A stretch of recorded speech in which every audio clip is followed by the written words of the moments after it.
Welcome to the Rim Break Rodeo. We hope this video helps. You begin by placing the workbook where Excel supports simultaneous edits, like OneDrive or SharePoint. Once stored, open the file in Excel for the web or the latest desktop app so you can co-author. Next, add a short changelog sheet and standardize sheet names to avoid collisions. Then invite collaborators with edit permission and ask them to sign in. Doing this ensures everyone connects to the same live file.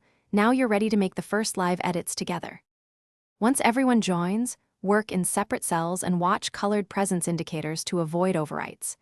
If you must change the same area, communicate via comments and at mentions so tasks stay coordinated.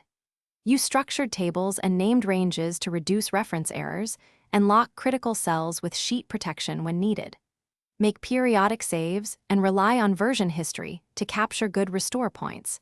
This prevents accidental loss. These steps keep edits organized. To finish, resolve comments, confirm your changelog entries, and run a quick review of formulas and links.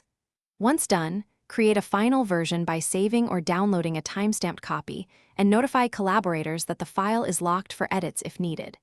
If someone reports missing edits, check version history to reconcile differences and restore prior content.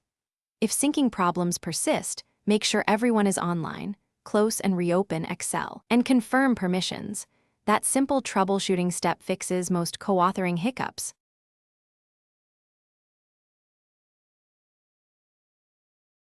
Thanks for watching. Consider subscribing if we helped you.